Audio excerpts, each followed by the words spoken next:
Hi folks, Krishna here. If you're one of those lovely people who left comments asking where is who said what, thank you so much. I hope that helps me get a better appraisal. For those of you who are new here, welcome to the second season of Who Said What. The idea behind the show remains the same.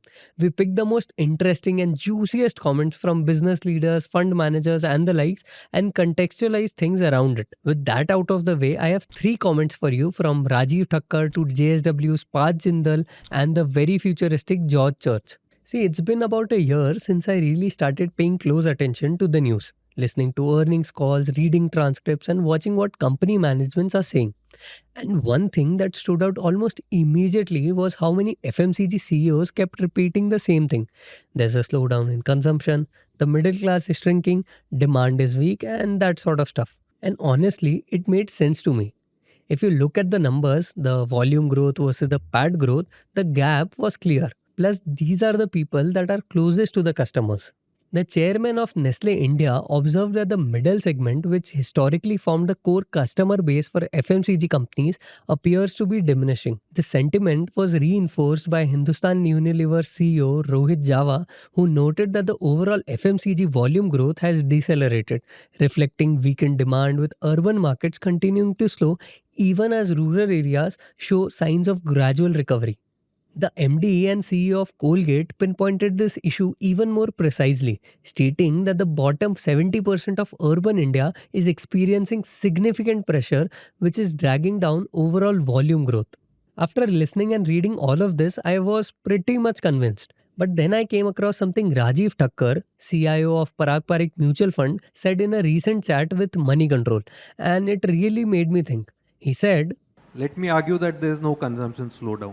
now that's a bold statement. He explained that it's not that people aren't spending, it's that they're spending elsewhere. A D2C shoe brand gets an order and a listed retailer loses one.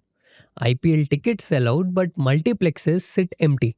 Streaming services boom while footfall drops in theaters.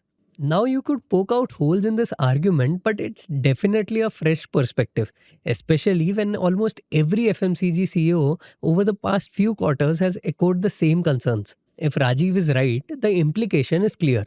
Maybe it's time to stop blaming the consumer and start examining whether legacy FMCG players have lost their relevance in parts of the market. The alpha might lie with those adapting to new demand patterns, not just riding old brand power. But if the CEOs are right, maybe it's just a cyclical phase. In that case, patience and possibly rural focused plays might pay off. What do you think is happening?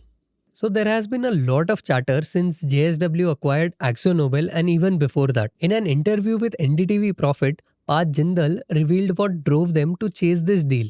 When AkzoNobel Global announced their strategic review last year in September, we felt that this was too good an opportunity not to really go for, not to really fight for. If we truly want to become a top 3 player in this category, then this is the natural partner. In October 2024, AkzoNobel announced that they were rethinking their whole business.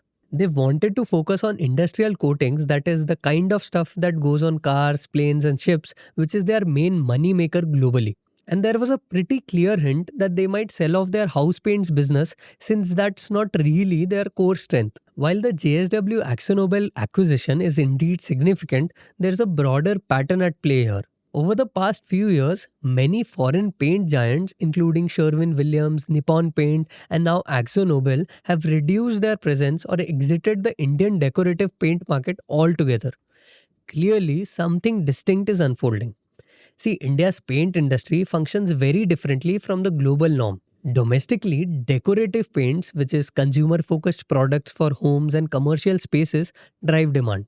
Internationally, however, non-decorative, industrial and specialized coatings dominate the market. Indian paint companies primarily build powerful consumer brands relying on marketing and extensive distributor networks. Globally, major paint companies are seen more as a chemical and an industrial entity, so consumers might even be unaware of their existence. I had no idea about this pattern until Kashish told me about this from his conversations with fund managers. I'll link the whole conversation in the description below.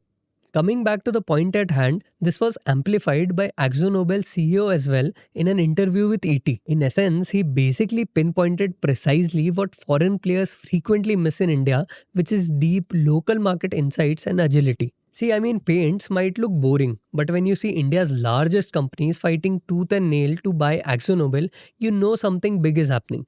The Indian paint market is actually a battlefield right now, and everyone wants in.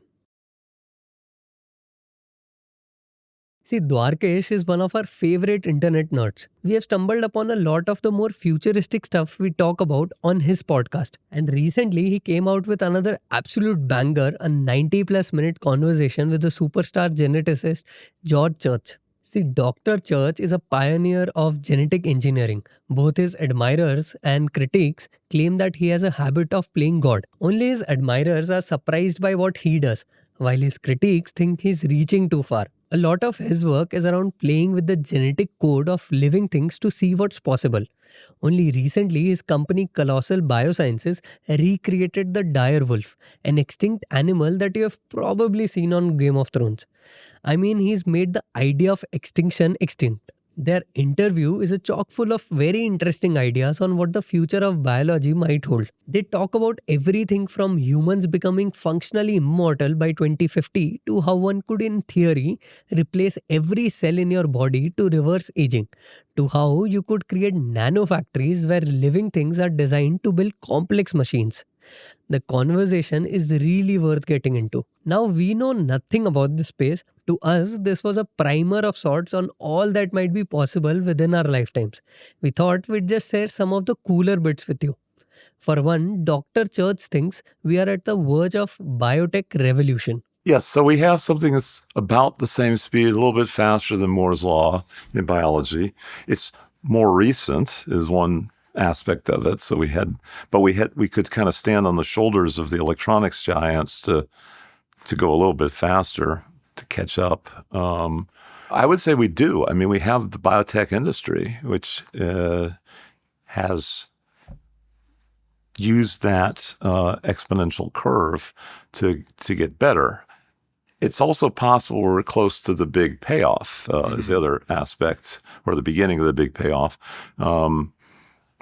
Right now we have miraculous things like cures for rare diseases. We have vaccines. We have $1 trillion probably of various biotech-related things if you go far enough apart. But we're kind of on the verge of really combining electronics and biology more thoroughly, and AI and biotech. And I think that's, it seems like we're on the same track as Moore's Law, if not better. A Moore's Law for biology. I mean, think about that. Think about how much computers have changed in our parents' lives. From room-sized mammoths that run on punch cards to the sleek black rectangle you're probably watching this on. We might see something similar in our own lifetimes, but this time the technology in questions might be living things. Here's something that will give you a sense of the possibilities. Now we can do it at incredibly high speeds. In principle, evolution might incorporate a few base pair changes in a million years. Now we can make, billions of changes in an afternoon. And so, and it's all guided in such a way that you get rid of the wastefulness of having a bunch of neutral mutations and a bunch of lethal mutations. Now you can literally create billions of new possibilities of how living things may look in the course of a single afternoon. You see what works, ditch everything else, and iterate further. Now that's not just a matter of changing how organisms live. You can use the same ideas for other things. We're on the path to programming living things to make any microscopic object we want. The what we would call the 1 nanometer process, which is supposed to come out in 2027 according to the roadmap, is not really 1 nanometer. It's more like 40 nanometers center to center spacing. Right. Typically in 2 dimensions, maybe a little bit of 3 dimensions. But biology is already at 0.4 nanometer resolution, and it is in 3 dimensions. And so depending on how you count that third dimension, that could be a billion times higher density that biology is already at. See, computer chips are some of the most complicated things we are capable of making. If we can get living things to build nanomaterials for us, we could build things many orders of magnitude more complex. We already use bacterial cultures to engineer things like organic molecules or even vaccines. Someday you might just have manufacturing biobots that could make almost anything.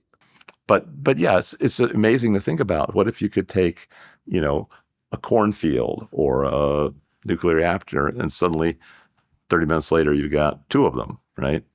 And then 4 of them, and 8 of them. Yeah, I mean that's quite an interesting concept. That would be a weird world, right? Now, don't get us wrong. There's no guarantee that any of this actually comes to be. At least not in our lifetimes. But it's increasingly in the realm of possibility. And that alone is exciting to think about. Here's something to leave you with. You have to be very cautious when you say something's impossible. It's safe to say it's impossible to do it this second, but you don't know what's going to happen tomorrow or the next decade or something. If you have made it this far, thank you for watching. Please let me know if you have any feedback for me. नहीं इतना fast करोगे तो फिर मुझे बार बार हाथ लगाना पड़ेगा. ऊपर से ही कर लेता हूँ. Nestle India chairman, the chairman of national India.